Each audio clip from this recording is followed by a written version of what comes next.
Alrighty, welcome back to part 2. I'm going to cut off 3 feet of this foam board here. That will make my total length of 11 feet. So just draw your chalk line across there or pencil line, whatever you want. Just get your pocket knife. Nice and sharp.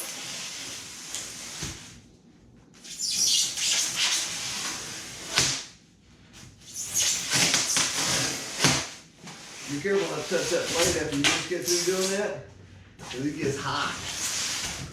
And if you're left, ambidextrous, it helps. I am not, but I can draw a straight line with my left hand.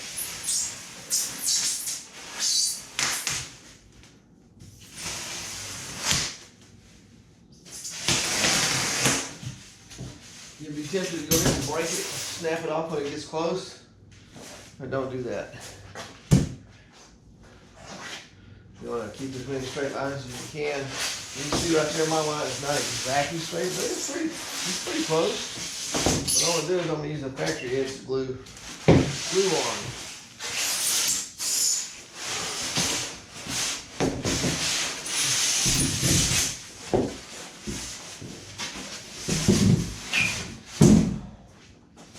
And I'm going to get another foam board here.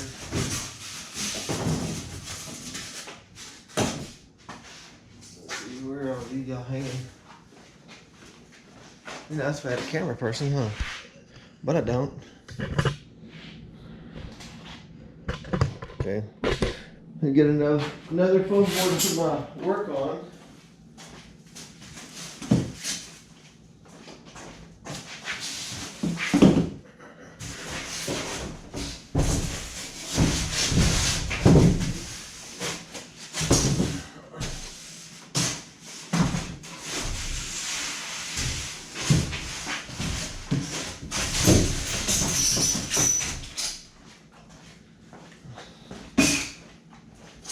Will be good too. But then the point of this is being able to do it by yourself. A lot of single folks out there that may want to do some kayaking, don't have a significant other, or your friends at work.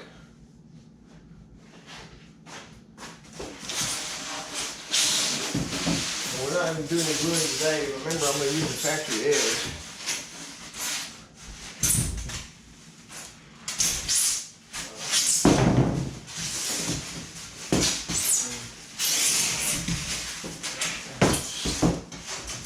We're just going to set it there and smooth it up, figure it out a little bit. You can see I've already done some math on the end of it. So you got our, I want the back to come back to a blunt like this. So I'm just going to simply, it's going to be 32 inches wide. Which is right here. Let's see if I can draw a straight line.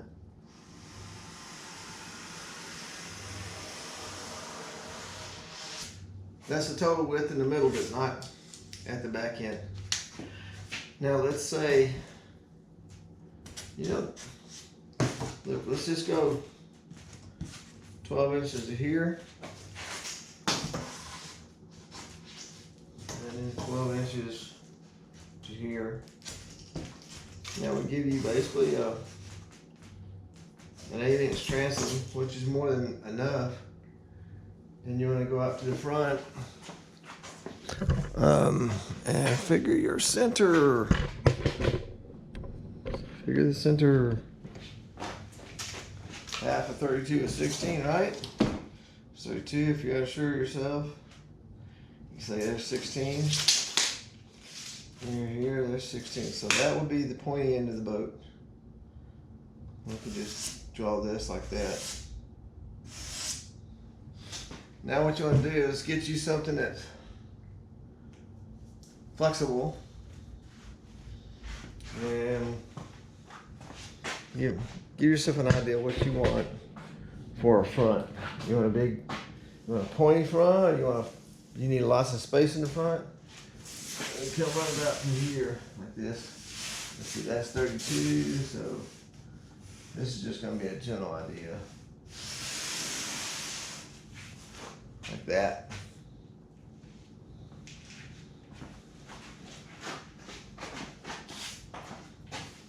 See, I don't know if I can reach that far.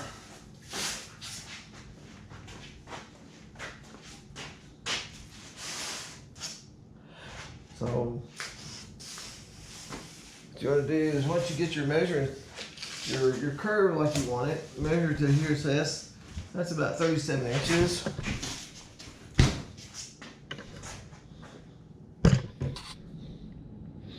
Give you a little measurement right here. So you're in your curve in the same spot. You don't have a lopsided curve. And just bring it on around like this.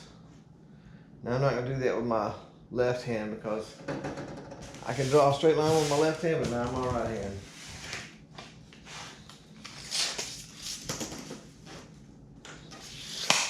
And then you figure about, and you may want to take some more of that out of there. Maybe you can come on back like this. Let's see. Come on back like that. And then figure out where you want the curve on the back. You know, you get that. And if you don't want a flat transom like I'm making here, just measure, find the middle, and go from there.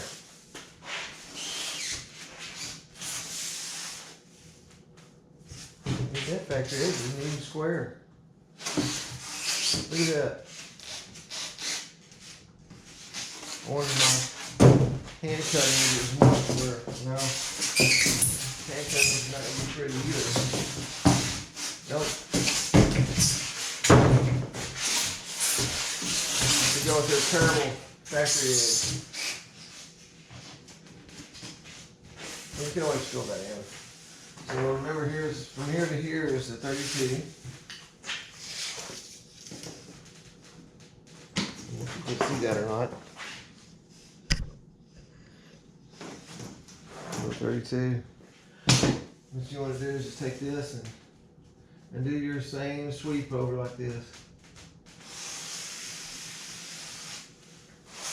You can make it a big fat butt like that, which will be pretty cool.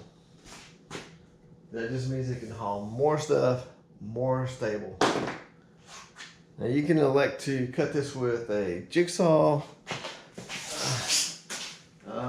handsaw, let's see.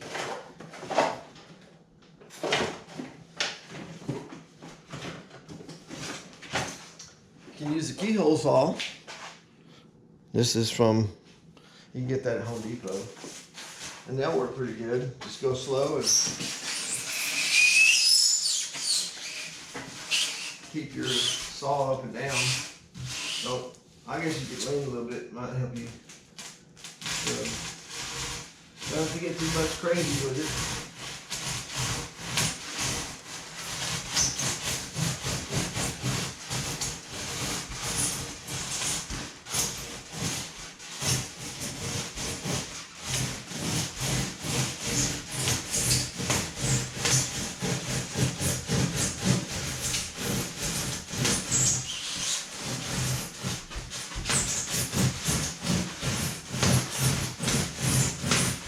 Get this off, I'll show you how to pattern the other side to do this right.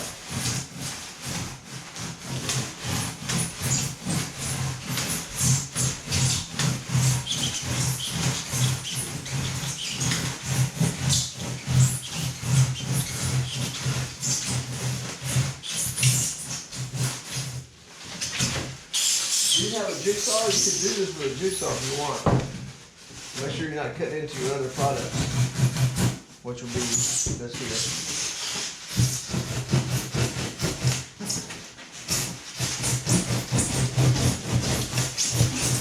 And don't break or throw away any of the scraps when you're done. There will be places you need to fill in that you're not happy with. Or there's places you need to fill in that need to be filled in.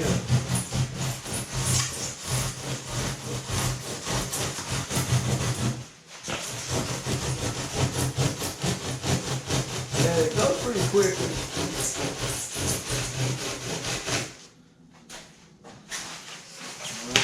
Get it loose, and then get your little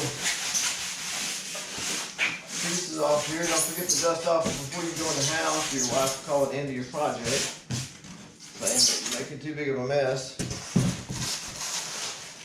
And my wife's pretty good at it. She cuts me a ton of slack, as you can probably guess, with all the mess that I make. She says I'm like that guy on that advertisement, Morty makes dirt. Okay, and you're wondering, how do I get that on there just right? Well, you get it just close by doing exactly this. And that's it, this piece. Remember your 12-inch line from here to here? Go from here, and I didn't have any idea of how I wanted it to look, and size or anything. I guess I did have an idea, but wing it. You go as you go, and here's what it is. Let's cut this piece out. I go a little bit faster with this one. Maybe I can scoot you back where you can see all of it. It's more light.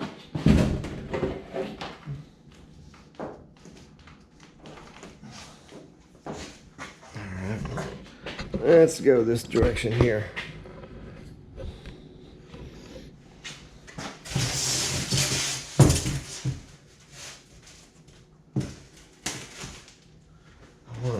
Look and see if you can see all of that. Here we go. Here we go.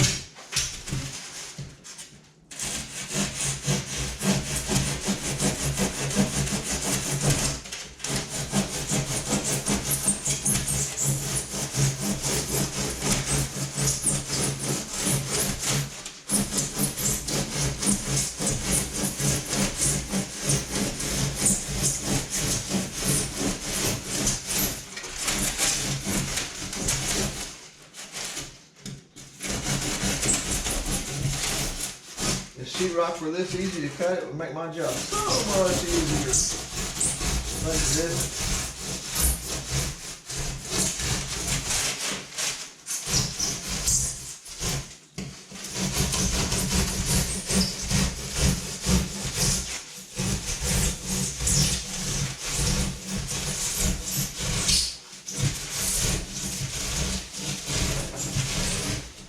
Remember, when you do this line, it's just a little bit to the inside. So cut on the outside of your marker line, because if you cut on the inside, you're going to lose a little bit of your width. But if you get on the inside a little bit, don't worry about it. It's not a big deal.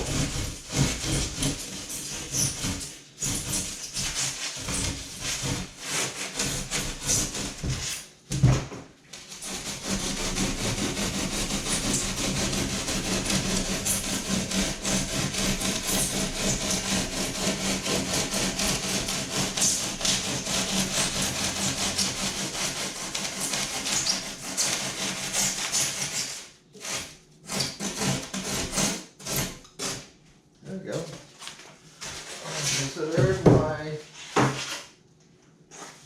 we'll call it the stern. There's my stern. And I want to have the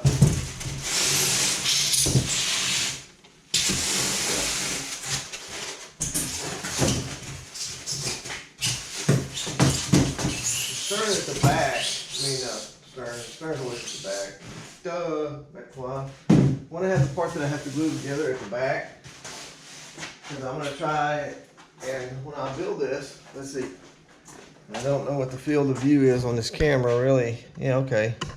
I'll raise you up a little bit. Here comes some racket.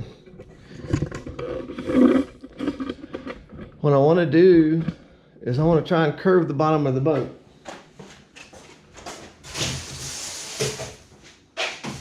I know it'll bend a little bit, but if I put a little bit of a bend in it while I'm building it, assembling it, and I got a little bit more of a, you know, the front's curved more, so whenever it goes into a wave, it should ride better. I don't know, we may or may not do that. It was an idea. Sometimes I get ideas and I decide, no, that's not a good idea. And sometimes they turn out to be very good ideas. So what I'll do next is we're going to do the same thing on the front. Here is I don't want this blunt in the front. I don't want, you know, the front would be blunt looking. I don't want that. So I think right along here will be good. What I'll do is I'll make sure this line right here is nice and pretty. And then I'll saw it on down here like this. Come all the way down here. All on my 32-inch one time, which would be, let's see, here.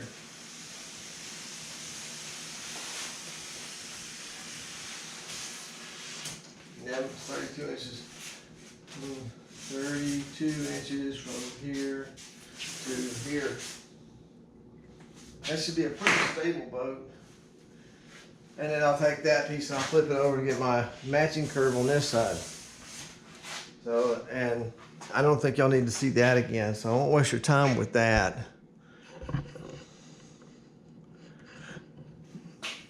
And then once I get that done, we'll start the part where we glue the stern onto the boat. The bow is a pointy part, the stern is a blunt part. Sometimes you can have a stern that's a pointy part too. Depends on the ship or the boat or the whatever it is, the vessel.